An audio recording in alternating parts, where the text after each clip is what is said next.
Hello everyone, welcome to the Commerce GRF Adda platform. This is Soumya Yadav here and I have qualified UGC NET GRF with 99.29% in commerce.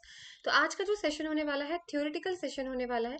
जो भी candidate estate PGT commerce की preparation कर रहे हैं तो मैं आज का जो टॉपिक लेकर आई हूँ वो भी थ्योरेटिकल लेकर आई हूँ। ठीक है, इसमें कोई एमसीक्यूज नहीं मिलेंगे आपको और इसमें सिर्फ आपको थ्योरी मिलेगी। और आज का जो टॉपिक है वो है आपका overview of computerised accounting system. Detail में आप लोग को एक्सप्लेन कर दूंगी ताकि आपको कॉन्सेप्ट क्लियर हो जाए। चलिए बात करते हैं कंप्यूटराइज्ड अकाउंटिंग की। सबसे पहले इसकी डेफिनेशन देख लेते हैं। Computerised accounting system is an accounting information system so as to process the financial data transactions and event as per the generally accepted accounting principle to generate report as per the need of user. अब देखो question यहाँ पे MCQ का क्या बना हुआ था कि जो कंप्यूटराइज्ड अकाउंटिंग सिस्टम है, ठीक है, वो जनरली कौन से प्रिंसिपल के अकॉर्डिंग बनाया जाता है। कौन से प्रिंसिपल के अकॉर्डिंग? तो याद रखिएगा GAAP, generally accepted accounting principal को ही फॉलो करते हैं ये। ठीक है, फिर दिया हुआ है transaction processing system is the first and primary stage in computerised accounting. The main objective of TPS is to record, process, validate and store transaction of the business for further uses. देखो भाई, हिंदी वाले थोड़ा सा वो मत करना, ठीक है। क्वेश्चन भला ही आपके जो ये स्लाइड्स है वो इंग्लिश में है बट मैं एक्सप्लेन हिंदी में ही करूंगी। देखो कंप्यूटराइज्ड अकाउंटिंग का सिंपल सा मतलब ये होता है। अच्छा एक बात बताइए, पहले अकाउंटेंट हुआ करते थे जिनको हम हिंदी में मुंशी बोला करते थे पहले। देखा होगा टीवी वगैरह में या फिर बुक्स पढ़ी होंगी, मुंशी बोलते हैं ना अकाउंटेंट को। तो उन मुंशी के पास अकाउंट्स की किताब हुआ करती थी जहाँ पे वो लोग हाथों से लिखा करते थे, अकाउंट पूरा मेंटेन करते थे। भाई अगर खेती से रिलेटेड है, बिजनेस से रिलेटेड है, कुछ भी हो, करते थे कि नहीं करते थे। अब हम उनको अंग्रेजी भाषा में क्या बोलते हैं मैम? इंग्लिश में अकाउंटेंट। क्यों? क्योंकि वो सारा काम अब जो है वो कंप्यूटराइज्ड हो चुका है। यानी कंप्यूटराइज्ड अकाउंटिंग का मतलब यहाँ पर बेटा सिंपल सा होता है, कोई भी डेटा कंप्यूटर के अंदर स्टोर करना। कंप्यूटर के अंदर कोई भी ट्रांजेक्शन, बेचना खरीदना कुछ भी चीज है, सब कुछ कंप्यूटर के अंदर क्या करना मैम? रिकॉर्ड करना। ठीक है, उसे बोलते हैं कंप्यूटराइज्ड अकाउंटिंग, जिसमें टीपीएस ट्रांजैक्शन प्रोसेसिंग सिस्टम सबसे पहला स्टेज होता है इसका। क्यों? क्योंकि मैम इसके अंदर हम डेटा एंट्री करते हैं, डेटा को रखते हैं। जो भी डेटा मेरे पास आया, इतने सेल हुआ, इतना परचेस, उसको फिर मैं जो कंप्यूटर में टाइप करके डेटा को एंटर करती हूँ, वो प्रोसेस, वो रिकॉर्ड करना, वो ट्रांजेक्शन्स करना, उसी को ट्रांजैक्शन प्रोसेसिंग सिस्टम कहा जाता है, जो कि सबसे फर्स्ट पार्ट होता है या स्टेज होता है कंप्यूटराइज्ड अकाउंटिंग का। अब बात कर लेते हैं इसके प्रोसेस की। अगर इसके प्रोसेस की बात करें यहाँ पे तो इसके तीन प्रोसेस होते हैं, इनपुट, प्रोसेसिंग एंड आउटपुट। अब सिंपल सी भाषा में समझना, इनपुट का मतलब होता है आपका डेटा जो आप कंप्यूटर के अंदर डालोगे। मैम कंप्यूटर के अंदर कैसे एंटर करेंगे? भाई कीबोर्ड से करोगे और कैसे करोगे? या स्कैनर से करोगे। ठीक है, इनपुट का मतलब होता है आपके पास सेल्स का पता चला आपको कि 50,000 की सेल हुई है, आपको पता चला कि परचेज हमने 1 लाख का किया हुआ है। ठीक है, आपको ट्रांजेक्शन्स पता है, ये होते हैं आपके इनपुट। प्रोसेसिंग क्या होता है मैम? प्रोसेसिंग का मतलब जब बेटा आप डेटा को डाल दोगे कंप्यूटर के अंदर, डाल दिया आपने, इतने की सेल्स हुई, इतने का हमारा परचेज हुआ, ये लॉस, ये जो भी है, ठीक है। अब प्रोसेसिंग क्या करेगा? इसको अलग अलग जगह पे पोस्ट कर देगा। खर्चे एक तरफ कर देगा, सेल का अकाउंट, सेल का उसने अलग बना रखा होगा, ठीक है, हेडिंग सेल्स के अंदर आपकी सेल्स के अमाउंट डाल देगा, परचेज के अंदर परचेज का कर देगा, ऑटोमेटिकली आपका प्रॉफिट लॉस कैलकुलेट कर देगा, ठीक है, ऑटोमेटिकली लेजर में पोस्ट कर देगा, सब कुछ खुद कर देगा। नेक्स्ट होता है आउटपुट। आउटपुट क्या होता है मैम? आउटपुट मतलब आपका रिजल्ट। अब आपको वो पूरा आपका खर्चा सब कुछ हो चुका है आपका, ठीक है। अब आपका आउटपुट बना के आपको दे देगा। आउटपुट बना के का मतलब आपको रिजल्ट दे देगा। रिजल्ट का कैसे मैम? बैलेंस शीट बना के दे देगा या प्रॉफिट एंड लॉस अकाउंट आपको बता के दे देगा। उसमें आपका एक ही जगह पर, एक ही पेज पे सब सारी इंफॉर्मेशन आ जाएगी। आपने इतने यहाँ पे परचेज किया, ये सेल किया, आपको इतना घाटा हुआ, इतना प्रॉफिट हुआ, ये आपका डेबिट है, ये आपका क्रेडिट है। यानी आपको रिजल्ट बना के दे देगा, उसे बोलते हैं आउटपुट। ठीक है, चलिए नेक्स्ट है आपका फीचर्स ऑफ कंप्यूटराइज्ड अकाउंटिंग। यहाँ से क्वेश्चन आता ही आता है 110%। फीचर्स और लिमिटेशंस, एडवांटेज डिसएडवांटेज, तो यहाँ से इसके अलावा कोई क्वेश्चन इसमें से होते नहीं है। ठीक है, अगर मैं बात करूं बेटा, सबसे पहला है fast, powerful, simple and integrated. देखो फास्ट तो होगा ही, एक आदमी अगर अपने हाथ से लिखेगा और कंप्यूटर पे अगर आप टाइप करते हो, ऑटोमेटिकली वो सब कुछ, कंप्यूटर ज्यादा फास्ट है ना ह्यूमन से। अगर मैं आपसे बोलूं कि कैलकुलेट करके बताओ 51 मल्टीप्लाई बाई 21, आप तो 1 घंटा ले लोगे लगाने में। लेकिन अगर वही कंप्यूटर में हम करते हैं 51 × 24, तो वो विद इन अ सेकेंड आपको रिजल्ट दे देता है। पावरफुल तो रहेगा ही। ठीक है, सिंपल है। सिंपल का मतलब ये होता है कि कोई भी यूज कर सकता है। इतना कॉम्प्लिकेशन नहीं बना देते हैं, जैसे टेली वगैरह हुआ, कंप्यूटर के अंदर सॉफ्टवेयर जो होते हैं टेली वगैरह में हम लोग रिकॉर्ड करते हैं, तो इतना टफ नहीं बना के दे देते कि उसको हैंडल करना मुश्किल हो जाए। मतलब सिंपल आप कोई भी यूज कर सकता है, बस थोड़ी बहुत ट्रेनिंग की जरूरत होती है। नेक्स्ट है आपका इंटीग्रेटेड। इंटीग्रेटेड का मतलब यहाँ पे होता है बेटा ये, कि ये सबको साथ लेके चलता है। या सबको साथ का कैसे मतलब मैम, आपने सिर्फ डेटा बेटा एंट्री करी थी, लेकिन उसने ऑटोमेटिकली आपका सारा काम कर दिया, लेजर में भी पोस्ट कर दिया, उसका ट्रायल बैलेंस भी बना दिया। ठीक है, सारे अकाउंट्स को जोड़ के एक साथ सारा काम कर देता है वो। नेक्स्ट है आपका complete visibility enhanced user experience. यानी कंप्लीट विजिबिलिटी एनहांस्ड यानी ट्रांसपेरेंसी, कुछ भी छुपा नहीं रहता, एक जगह पे आप सारी चीजें देख सकते हो बेटा। एक जगह पे आप सब कुछ आपको विजिबल रहेगा, क्या डेबिट है, क्या क्रेडिट है, क्या प्रॉफिट है, क्या लॉस है। ठीक है, अगर वैसे हम कंप्यूटराइज्ड अकाउंटिंग में आपको सब कुछ क्लियर रहता है, ठीक है ना। वैसे अगर हम मैनुअली लिखते हैं तो गड़बड़ भी हो जाती है। ठीक है, पेजेस आपको टर्न करने पड़ते हैं, कहाँ पे क्या लिखा था, यहाँ पे आपको सारा डिटेल एक में ही दिख जाता है। एक्यूरेसी, अगर आपने डेटा सही लिखा है तो आपको एक्यूरेट जोड़ घटाना जो भी काम होता है ना, एडिशन सब्ट्रैक्शन मल्टीप्लिकेशन, टैक्स लगता है, जीएसटी लगती है, सबको सही कैलकुलेट करके देगा। बस शर्त ये रहेगी आपने डेटा सही लिखा हो। कहीं आपने 2,000 की जगह 20,000 लिख दिया तो फिर उसी के हिसाब से वो कैलकुलेट करके देगा ना भाई। तो अगर आपने 2,000 अमाउंट सही लिखा है तो वो बिल्कुल आपको सही प्लस माइनस करके सब सही देगा। स्पीड, अभी बोला स्पीड है, फास्ट काम करता है। स्केलेबिलिटी, देखो स्केलेबिलिटी का मतलब होता है साइज से रिलेटेड। साइज का मतलब ये होता है, अगर आपने 50 लोगों का डाटा डालते थे आप हमेशा 50 लोगों का, अगर आप 5,000 का भी डालोगे ना बेटा, तब भी वो उतनी स्पीड से ही उतनी स्मूथली आपको रिजल्ट देगा। ये नहीं होता कि 50 का दिया तो बेचारा कंप्यूटर थक गया, कि 50 का तो वो सही रिजल्ट देता था लेकिन 5,000 का हमने डेटा दिया तो वो सही से नहीं दे रहा। लेकिन ह्यूमन में ये चीज है, अगर मैं आपसे बोलूं 50 लोगों का खाना बनाना है, आप बना लोगे। अगर मैंने बोला 100 लोगों का खाना बना लेंगे आप, तो फिर आप नहीं बना पाओगे 100 लोगों का खाना। लेकिन इसके साथ ऐसा नहीं है, स्केलेबिलिटी है इसके अंदर, चाहे साइज छोटा हो चाहे साइज बड़ा हो, चाहे ट्रांजेक्शन ज्यादा हो चाहे ट्रांजेक्शन कम हो, ये वैसे ही काम करेगा स्मूथली। पावर हो चुका है वही same, repeat full powerful power same thing.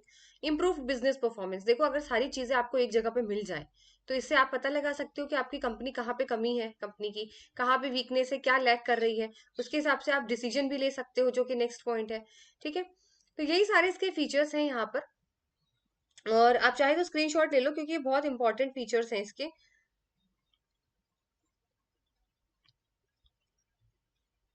आप लोग स्क्रीनशॉट ले लो, यहाँ से क्वेश्चन हमेशा आता ही आता है बहुत। मैंने पीवाईक्यूज चेक किए हैं, बिल्कुल आता है। चलिए, फिर है आपका, हाँ नेक्स्ट एक कहते हैं कंप्लीट रिलायबिलिटी। कंप्लीट रिलायबिलिटी का मतलब पूरा विश्वास लायक है कंप्यूटराइज्ड अकाउंटिंग, यानी आपको बिल्कुल सही सिक्योर्ड, एकदम सिक्योरिटी के साथ आपकी इन्फॉर्मेशन सेफ रहेगी, सब कुछ ये करके देगा कंसिस्टेंटली, इसीलिए इसको बोलते हैं कंप्लीट रिलायबिलिटी। तो ये 9 पॉइंट्स थे, आप लोग अच्छी तरीके से इसको लर्न कर लीजिएगा। चलिए नेक्स्ट है आपका कंप्यूटराइज्ड अकाउंटिंग के एडवांटेजेस क्या है, यानी फायदा क्या है हमें कंप्यूटराइज्ड अकाउंटिंग से। सबसे पहले एक्यूरेसी, सही रिजल्ट देता है। आप अगर हाथ से करोगे ना तो आप प्लस माइनस में गड़बड़ कर सकते हो। देखो बहुत बार होता है, अगर आप कॉपी पे अकाउंटेंसी, अच्छा आप लोग सब अकाउंट्स कॉमर्स के स्टूडेंट्स हो, जब अकाउंटिंग करते थे 11th 12th क्लास में, तो कितनी बार प्लस में हमारा ट्रायल बैलेंस मैच नहीं करता था। मेरा बहुत बार नहीं करता था ट्रायल बैलेंस, डेबिट और क्रेडिट इक्वल ही नहीं होते, देखा जाता है तो मैंने जोड़ी गलत रखा होता है। ठीक है, तो वो चीज है, बट ये तो एक्यूरेट देगा। स्पीड हमसे ज्यादा फास्ट है। सिक्योरिटी देता है, देखो सिक्योरिटी देता है, इसका मतलब आप सेफली इसको क्लाउड स्टोरेज में बैकअप करके इसको सेव कर सकते हो, कि अगर कंप्यूटर भी खराब हो गया ना तो आपकी ईमेल में आप इसे सेव कर सकते हो। तो ये सेफ्टी रहेगी, आपका फाइनेंशियल इन्फॉर्मेशन कहीं लीक नहीं हो सकता। पता चला आपकी जो हैंडबुक है किसी ने चोरी कर ली ना, ये चीज नहीं होगी। कॉस्ट एफिशिएंट है। ठीक है, कॉस्ट एफिशिएंट कभी कभी हम लोग बोल सकते हैं इसको, कि कुछ कुछ सॉफ्टवेयर आपको अफोर्डेबल प्राइस पे मिल जाते हैं यूज करने के लिए। ऑटोमेशन है, ऑटोमेटिकली सब कर देता है। अब अगर आप मैनुअली बनाते हाथों से तो आप लेजर का अकाउंट अलग बनाते बेटा, ठीक है, और जर्नल आप पहले अलग बनाते फिर आप लेजर बनाते, ये ऑटोमेटिकली अपने आप सबको अपलोड कर देता है। Minimise calculation error, calculation error इसमें बहुत कम होता है। अगर आपने डेटा सही लिखा है तो कैलकुलेशन एरर होगा ही नहीं। अब बात करते हैं इसकी लिमिटेशन की। सबसे पहला लिमिटेशन इसका है हैवी कॉस्ट ऑफ इंस्टॉलेशन। देखो कुछ कुछ सॉफ्टवेयर जो होते हैं ना बहुत महंगे आते हैं, अगर आप उनको अपडेट करोगे या खरीदोगे ना नए वर्जन जैसे, तो वो बहुत पैसे मांगते हैं। दूसरा है कॉस्ट ऑफ ट्रेनिंग। अब देखो सबको तो टैली चलाने नहीं आता ना, तो आपको फिर थोड़ा बहुत खर्चा करना पड़ेगा उनको सिखाने के लिए। 1-2 महीने उनको टेली टेली का कोर्स वैसे तो अभी तो फ्री होता है। अगर आप कौशल विकास का आपने नाम सुना होगा, मुझे नहीं पता हर जगह है नहीं, बट यूपी में ये चीज है। वहाँ पे टेली ना फ्री में आई थिंक सिखाई जाती है बच्चों को, कोई भी सीख सकता है।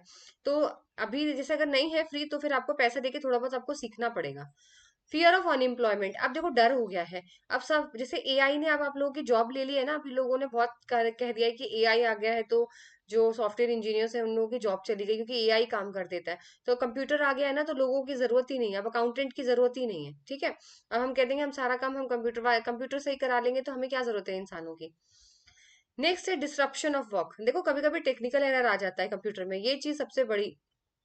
आप लोग एग्जाम देने जाते हो तब भी देखा होगा आप लोगों ने, कभी कभी आपका अपने लैपटॉप बंद, कंप्यूटर बंद हो जाता है ना, डेटा चला जाता है। तो कंप्यूटराइज सिस्टम में थोड़ा सा ये है कि अगर कुछ उसके अंदर चेंजेस हुए, कुछ टेक्निकल एरर आ गया, कुछ सिस्टम फेलियर हो गया, जैसे ये बोलते हैं ना सिस्टम फेलियर हो गया, तो फिर आपके काम में डिस्टर्बेंस आ सकती है। सिस्टम फेलियर मैं आपको बता ही चुकी हूँ।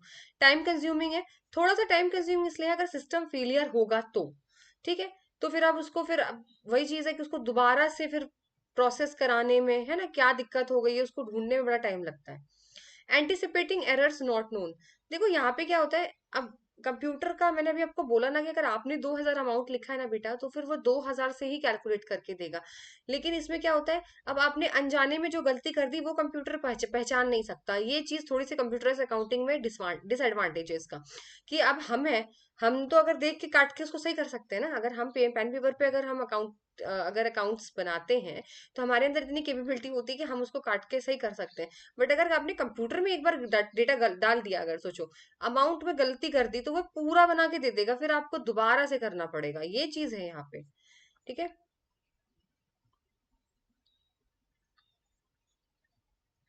चलिए नेक्स्ट है आपका डिफरेंस बिटवीन मैनुअल अकाउंटिंग और कंप्यूटराइज्ड अकाउंटिंग।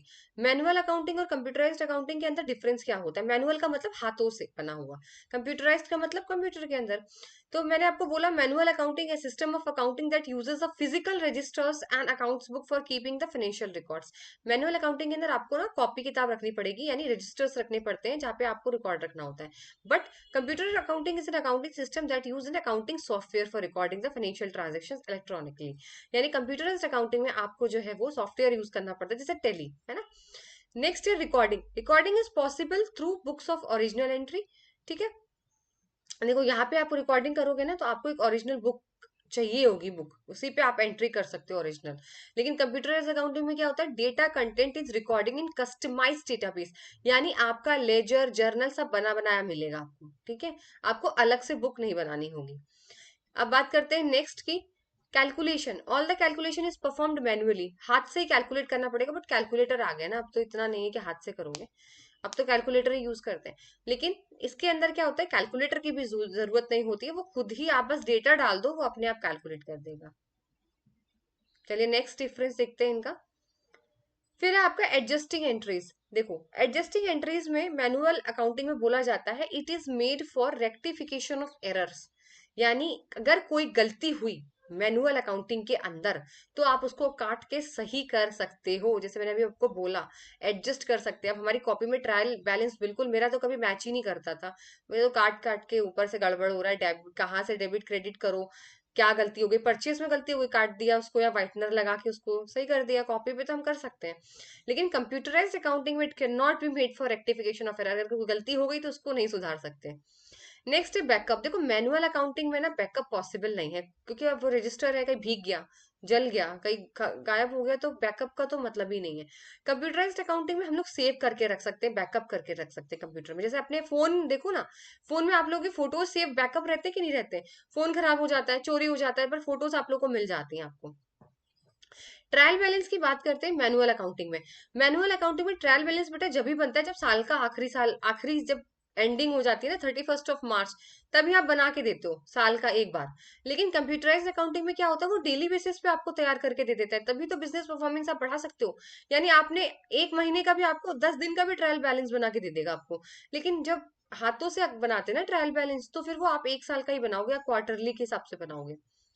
नेक्स्ट है आपका फाइनेंशियल स्टेटमेंट। देखो फाइनेंशियल स्टेटमेंट जैसे मैंने आपको बोला कि आप लास्ट में ही बनाओगे, at the end of the period, या फिर टाइम के बेसिस से बनता है। लेकिन ये क्या होता है, एक बटन पे क्लिक करना है, फाइनेंशियल स्टेटमेंट आपके सामने कंप्यूटराइज्ड में। चलिए नेक्स्ट बात करते हैं structure of accounting system. Structure structure of accounting system के अंदर आपका आता है source document, input, processing, storage, ठीक है। और आपका आता है यहाँ पे आउटपुट एंड आपका कंट्रोल एंड सिक्योरिटीज। स्क्रीनशॉट ले सकते हैं, ये इसके स्ट्रक्चर है। चलिए अब इसको बार बार एक्सप्लेन कर देते हैं थोड़ा सा। देखो स्ट्रक्चर में सबसे पहला आता है इनपुट। इनपुट मैंने आपको बोला ना, आपका कोई भी इनवॉइस, कोई भी बिल, कोई भी वाउचर जो आप देख के उसको डेटा डालोगे सिस्टम में। फिर होता है मैम प्रोसेसिंग। प्रोसेसिंग का मतलब ही यही होता है, डेटा डाल दिया, अब वो अपने आप लेजर में डाल देगा, जर्नल एंट्रीज कर देगा, टोटल बना देगा, बैलेंस कर देगा, टैक्स लगा देगा, जीएसटी बना देगा, सब कर देगा प्रोसेसिंग में। फिर होता है आउटपुट। आउटपुट आपको रिजल्ट बता देगा, बैलेंस शीट देख लो, ट्रायल बैलेंस देख लो, ठीक है, जीएसटी रिपोर्ट देख लो, कैलकुलेट करके दे देगा। फिर है कंट्रोल एंड सिक्योरिटी। देखो कंट्रोल तो रहेगा ही रहेगा, जो उस पर एक्सेस करता है ना, जो यूजर उसी की आईडी से खुलेगा, उसको ही पता होगा पासवर्ड क्या है, हर कोई आके नहीं चला देगा आके आपका कंप्यूटर, ठीक है। ठीक है, उसके अंदर सिक्योरिटी मिलेगी आपको, बैकअप रहेगा आपका, रिकवरी रहेगा, कोई चुरा नहीं सकता आपका, ठीक है, सिक्योरिटी रहेगी, आपका खो नहीं सकता आपका डेटा, कहीं भी लॉस्ट नहीं हो सकता। चलिए अब नेक्स्ट है आपका most important topic, customer computerised accounting software, readymade, customised and tailor made. देखो तीन तरीके के सॉफ्टवेयर होते हैं, एक तो होता है रेडीमेड, एक होता है कस्टमाइज्ड, एक होता है टेलर मेड। रेडीमेड क्या होता है, जैसे रेडीमेड सूट खरीदने जाते हो, रेडीमेड शर्ट खरीदने जाते हो, जैसा मिला है वैसा पहनना पड़ेगा। रेडीमेड सॉफ्टवेयर बेटा वो सॉफ्टवेयर होते हैं जो बने बनाए होते हैं, आप उसमें चेंज नहीं कर सकते, जैसा है वैसा ही यूज करो, ठीक है। जैसे आप लोग बाजार से कोई भी चीज मंच खरीद के लाते हो, रेडीमेड लाते हो चॉकलेट, तो उसमें चेंज कर सकते हो कि जैसी ही वैसी खानी पड़ेगी, तो वही रेडीमेड सॉफ्टवेयर है, जैसा बनकर आएगा बेटा वैसे ही आपको वो सॉफ्टवेयर यूज करना पड़ेगा, ठीक है। फिर आता है आपका कस्टमाइज। देखो कस्टमाइज के अंदर क्या होता है, थोड़ा सा आप थोड़ा सा चेंज कर सकते हो बेटा कस्टमाइज के अंदर। जैसे अगर मैंने बोला कि मैं एक सॉफ्टवेयर खरीद के लेकर आई अपने अकाउंट्स के लिए, और मैंने बोला इसमें ना मुझे वो चाहिए, एक थोड़ा सा ऐड कर दो फीचर्स, कि जब मुझे लॉस हो ना तो वो मुझे अलर्ट दे दे, जब मुझे लॉस होने लगे तो वो मुझे लो स्टॉक हो जाए या मेरे पास, तो उसका मुझे अलर्ट का साइन दे दे, कि आपका कोई भी सिग्नल दे दे मुझे कि आपका जो स्टॉक है वो कम हो गया है। तो वो आपका है ना थोड़ा सा आपके स्पेशल रिक्वायरमेंट के अकॉर्डिंग आपको बनाया जाता है मार्केट में। आप थोड़ा सा बोल दो कि इसके अंदर ये चीज ना थोड़ा ऐड कर दो, ये वाले ऑप्शन ऐड कर दो, थोड़ा सा ये ऑप्शन ऐड कर दो, ठीक है ना। तो वो होती है आपकी कस्टमाइज। तो ये लिखा हुआ है पूरा एग्जाम्पल, आप देख सकते हो, पढ़ सकते हो, ठीक है। नेक्स्ट होता है टेलर्ड। टेलर्ड जो होता है ना बेटा बिल्कुल नया होता है, जैसे टेलर के पास आप एक नया कपड़ा लेकर जाते हो, टेलर के पास जब आपको कोई शर्ट सिलवानी होती है और आप शर्ट का कपड़ा लेके जाते हो बिल्कुल नया, तो टेलर्ड वही होता है। The accounting software it is used in large business and organisation with multi users and geographical scattered location. These require specialized training to the users, and the tailored software is designed to meet the specific requirement of the users and form an important part of the organizational MIS. The secrecy and authenticity checks are robust in the such software, and they are offer higher high flexibility in the terms of numbers of user. यानी यही बोला गया है, बिल्कुल नया software होगा वो, आप जैसा चाहोगे ना वैसा सॉफ्टवेयर आप बना सकते हो वहां पे बिल्कुल नए तरीके से, ठीक है। बस इतना याद रखो, बिल्कुल नए। जैसे आप टेलर के पास जाते हो और आप जाके कपड़ा रख देते हो और आप बोलते हो गला ऐसा चाहिए, लेंथ इतनी चाहिए, आगे का ऐसा चाहिए, पीछे का ऐसा चाहिए, इतना ये चाहिए, वो चाहिए, फलाना चाहिए, ढिम, ठीक है। तो ये सारी चीजें होती है टेलर के अंदर, बिल्कुल नया सॉफ्टवेयर। अब इनका डिफरेंस पढ़ लो, इससे पूरा क्लियर हो जाएगा। सबसे पहला डिफरेंस यहाँ पे दिया हुआ है बेटा, यहाँ पर इसका नेचर ऑफ बिजनेस। देखो जो रेडीमेड होते हैं ना वो बहुत स्मॉल और कन्वेंशनल होते हैं, छोटे छोटे बिजनेस होते हैं ना वही यूज करते हैं। देखो छोटे बिजनेस में ज्यादा तामझाम वाली चीजें नहीं होती है, ठीक है ना, छोटे बिजनेस में ज्यादा नहीं होता है, तो वो लोग यही यूज करते हैं, जो बना मार्केट में सॉफ्टवेयर वो ले आते हैं और सब डाल देते हैं डेटा उसमें। लेकिन कस्टमाइज जो होता है वो थोड़े से लार्ज और मीडियम बिजनेसमैन होते हैं वो यूज करते हैं, और टेलर्ड जो होता है बेटा वो सबसे लार्ज वाले जो होते हैं, ठीक है। अगर cost of installation and maintenance की बात करें तो सबसे कम होता है रेडीमेड सॉफ्टवेयर, सस्ता मिल जाता है आपको, इतना खर्चा नहीं होता। कस्टमाइज थोड़ा सा हाई होता है, टेलर्ड उससे भी हाई होता है क्योंकि बिल्कुल नया होता है उसमें। देखो सूट से ही समझ लो ना थोड़ा सा, सूट लिया, सपोज करिए मैंने एक सूट लिया अपना मार्केट से जाकर, रेडीमेड सूट लिया, उस रेडीमेड सूट में मैंने बोला बस मेरी कमर से थोड़ा सा लूज है उसको टाइट कर दो, तो वो कम पैसे लेगा टेलर, ठीक है।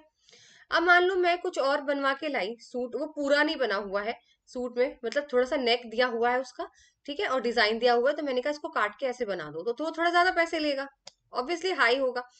टेलर्ड एकदम नया जाके कपड़ा ही रख दूंगी, कह दूंगी पूरा सूट सील दो, तो वो ज्यादा और ज्यादा पैसे लेगा सूट के। तो वही चीज इसमें बोली गई है, ठीक है। फिर है number of users and their interface. देखो रेडीमेड यूज में ना लिमिटेड ही होते हैं, जिसको दिया जाएगा वही यूजर यूज करेगा उसको। कस्टमाइज में क्या होता है, एज पर स्पेसिफिकेशन होता है, जैसे वो बोलेंगे बिजनेस के अकॉर्डिंग होता है। और टेलर्ड में अनलिमिटेड यूजर्स होते हैं, मल्टीपल यूजर्स होते हैं, ठीक है, कोई भी इसको यूज कर सकता है क्योंकि नया सॉफ्टवेयर होता है। फिर linkage to other information system. देखो रेडी टू यूज जो होता है ना, जो सॉफ्टवेयर रेडीमेड सॉफ्टवेयर, वो दूसरे सिस्टम के साथ कनेक्ट नहीं करते। लेकिन कस्टमाइज और टेलर जो होते हैं वो दूसरे सिस्टम के साथ मिल के काम करते हैं। फिर है एडेप्टेबिलिटी, कितनी जल्दी अडॉप्ट होता है। रेडीमेड जो है सबसे ज्यादा होता है क्योंकि बना बनाया रहता है, इजिली एडजस्ट हो जाता है, पहन लेते हो सूट की तरह समझो, बना बनाया मिला यूज कर लिया, ठीक है। कस्टमाइज जो होता है उसमें थोड़ा सा रिलेटिवली हाई यहाँ पर बोला जाता है, ठीक है। टेलर्ड में जो है ना स्पेसिफिक होता है, क्योंकि स्पेसिफिक इसलिए होता है क्योंकि इसमें एक ही के हिसाब से बनाया जाता है, क्योंकि नया सॉफ्टवेयर है, ठीक है। मतलब एक ही पर्टिकुलर इंसान ने बोला कि ये नया चाहिए, तभी तो ये लार्ज बिजनेस में यूज होता है। एक स्पेसिफिक के लिए बनाया जाता है। अब सपोज करिए मैं हूँ, अब मैं जाऊंगी कि और जाके मैं टेलर को बोलती हूँ कि ऐसा सॉफ्टवेयर मुझे चाहिए, या फिर मैं किसी सॉफ्टवेयर इंजीनियर के पास जाती हूँ, कहती हूँ, मुझे इस टाइप का डिजाइन बना के दो। तो मैं एक पर्टिकुलर वो मेरे हिसाब से ही वो बना के देगा, एक स्पेसिफिकली बना के देगा, ठीक है। फिर ट्रेनिंग रिक्वायरमेंट, देखो रेडीमेड में ट्रेनिंग की जरूरत नहीं होती, रेडीमेड सॉफ्टवेयर में। कस्टमाइज में मीडियम होती है और टेलर्ड में थोड़ी हाई होती है। आप चाहे तो उसका स्क्रीनशॉट ले लो, ठीक है। क्योंकि ट्रेनिंग हाई इसलिए होती है, टेलर्ड वगैरह में नए सॉफ्टवेयर होते हैं ना, जो यूज करना बहुत टफ हो जाता है।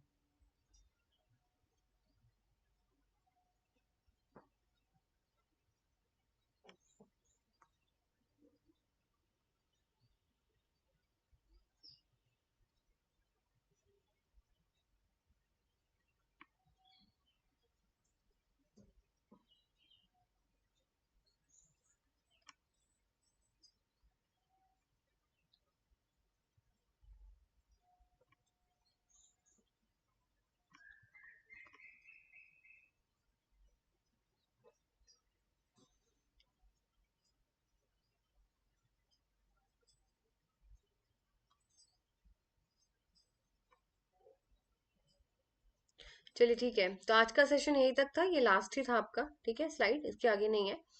और ये ओवरव्यू दिया था कंप्यूटर्स अकाउंटिंग सिस्टम, ये कॉन्सेप्ट आपका दिया हुआ है, आप इसका स्क्रीनशॉट ले सकते हो। यहाँ से क्वेश्चन अगर किसी भी तरीके से आता है तो आप यहाँ पे बना सकते हो, ठीक है। और चलिए तब तक आपसे नेक्स्ट सेशन में मिलते हैं। Till then goodbye, take care.